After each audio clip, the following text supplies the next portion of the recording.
In a plant sense. Sort of a plant. Not a werewolf. Sort of a plant, sort of a combination of plants. It's a bit more like a symbiosis. Its own little ecosystem in a sense. How many different little ones there are on here. Been walking around picking these things up. They grow on like everything. And what they are, they're a symbiosis of algae and fungi. I wish you could see on there better. That's not the best clarity. Can I focus?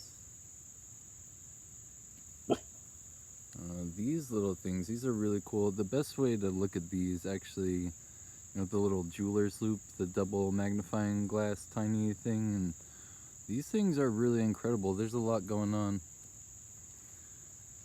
And they're popping out right now because it's wet. They really, really like this moisture. They're all over the oaks. You don't even notice until it rains.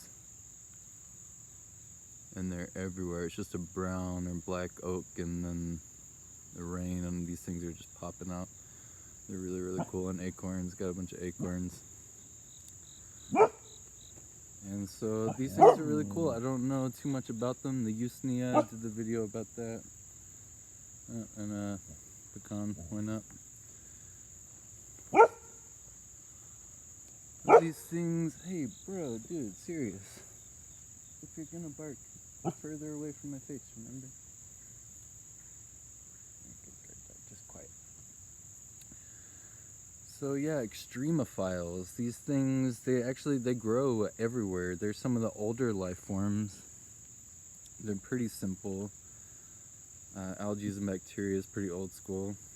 Pockets full of acorns. And they have been creating dirt. That's part of their jam, that they, in a lot of cases, they don't really feed on the plants. They're just living there. And hey bro. They're just surfing the couch, but they brought their own food or whatever. But in some cases they are. In some cases they're eating the rocks. They're out in the deserts and all kinds of places eating rocks. This is a cool one. Dig this one. Yeah, like all those little cups on it. What's that about? It's kind of how this little yellow one is, but it's yellow on the top, like a little, looks more like a mushroom.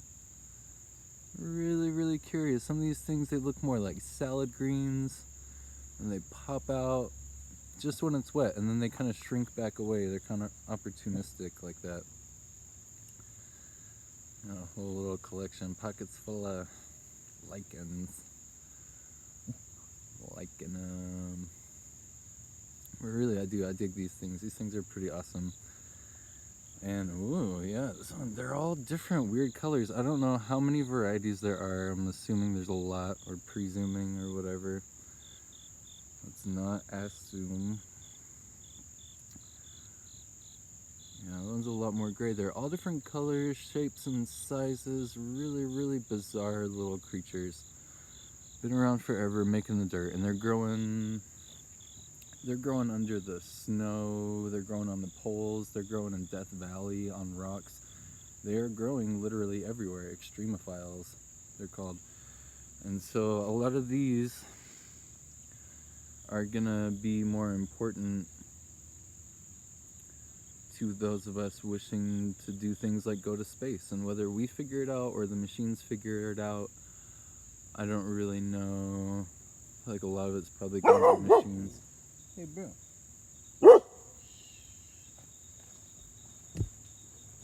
This guy. Hey, we are safe and secure. Thanks, Magic. No, it's okay. It's just people. It's just stuff, yeah. So yeah, as we take off to space, I feel like these are going to be pretty important. You're trying to create soil on a new planet. Well, let's figure out the beings that have done it before, right? And some, you know, it's that Janus. I'm thinking of Janus, that Grecian goddess, looking to the back and to the front and past and the future, as we look to the future and look to colonizing new planets, you know, if we look to the creatures before who did that originally, all these mosses and the myceliums and the algae, and these things literally make soil, they make dirt, so we can grow other biological life forms, so the tree can live there. Pretty awesome. Pretty cool, huh? Pretty cool. What do you think? This guy's always trying to eat them. What do you think about that?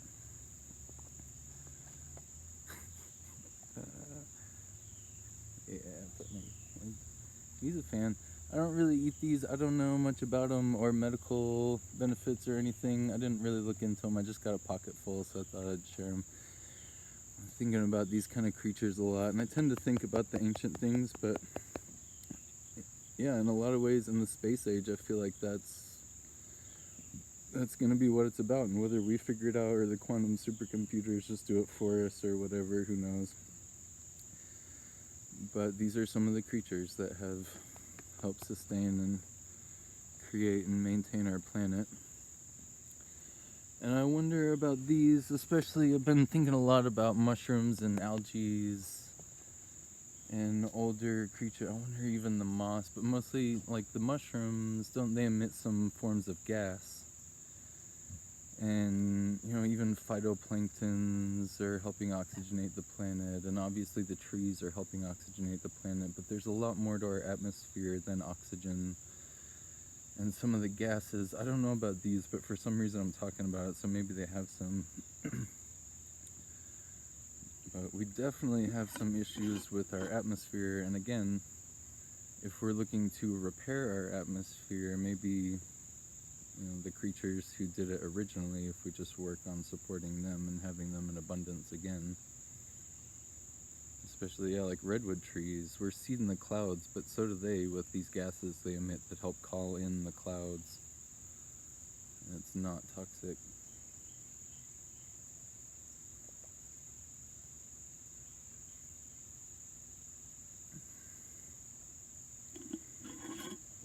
And these are some, like I say, space and all that, but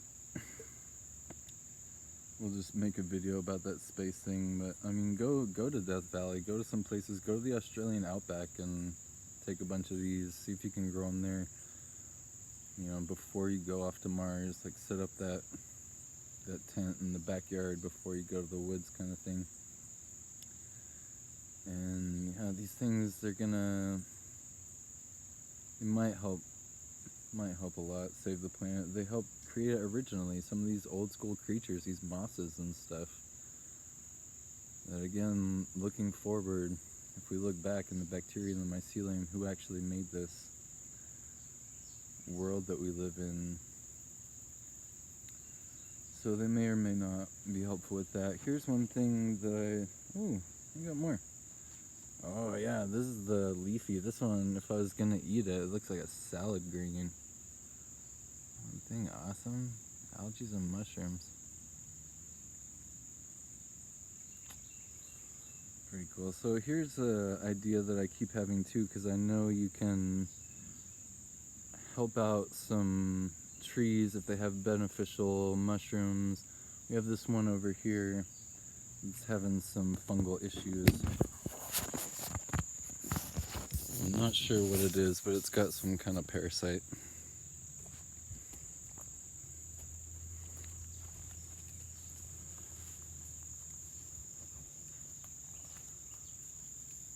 Yeah, these, I don't know what it is, but it's kind of been killing this tree. I topped it and it's having a rough time. It was kind of crumbling all up inside there. So what I'm going to take some of these, and even, yeah, where there's these, like these vines, and I'm going to just wedge them in here.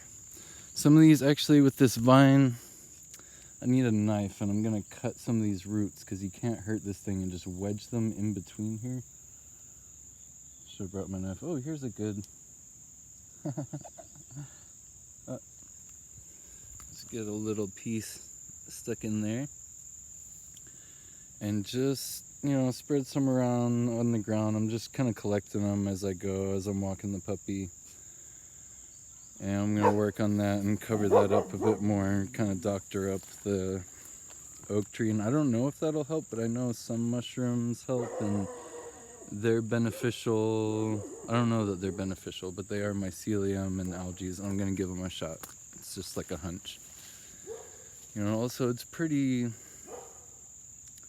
dirty in here, pretty sparse vegetation, and I feel like these oaks are going to do a lot better with a bunch of this moss. So that's really easy too, just kind of stick them around and work it in a little, and it'll just grow like that. And a few of these are on the base. The oaks love the moss and the lichens. It's mostly where they are in our neighborhood, and mostly these black oaks. I'm going to put some on that. Some of our oaks don't seem like they're the best for that. I'm adding some of that. And add it to the list of things that I'm taking with me when we go to Ireland, and we bring all the potatoes, and we take all the acorns, and we replant the oak groves. And so we're going to have to bring a bunch of these lichens too, and mosses, to just make it a whole complete package deal, right? Y'all bring the fiddles and the drums and the kilts. We'll bring the acorns and mosses and lichens and stuff, right? Because you guys need an oak grove. Oh, you tell. You tell. You get it secure. Yeah, that's a good boy. Don't need them. That's the trick with that moss. This little guy likes to eat the moss and all these things. Check out these acorns. You guys need some of these in Ireland. We're just gonna make a video about Ireland coming for you. And bringing the acorns. I actually just saw an interesting documentary, something about trees, with the Druid woman. I think it was on Amazon. And she was saying, she was talking about Ireland and how they lost 99% of their oak grove because you couldn't tame the Irish people. Were too wild, or way too wild. And even when you do, we're still wild folk. But 99% of the oak grove has been lost. And so we're going to replant it. We're making the Ireland video, whatever. We'll just do that separate. You deserve your own video. This was just a little thing about lichen and an introduction to them. Hey, they exist. Let's check out these pretty rocking creatures. I don't know that much about them. They're pretty ancient. They're pretty much everywhere. You kind of don't notice sometimes, or what's that weird stuff growing on the rocks? They're all over Mount Scott on those boulders. They're all over the place once you notice. And probably a big part of our future. A lot of these things that we've kind of forgotten, and like I said, look into the future. Things like space travel. How are you going to create soil on a new planet? Just rocks and stuff. Bring some lichens, they'll do it for you. And they're pretty awesome. I'm gonna find out more stuff that they do. They're pretty great. I'm into them. Greenlight's into them. He's named after a lichen, that bright green one on Shasta, right where he got his name. You don't eat that. I don't know about eating these. I'm gonna look into lichens some more. I just thought I'd show off some of these. They look nice, right? Oh, look at that thing. It's pretty rocking. Little suction cups. This is a really cool little creature. Part of the family of life. Lichens.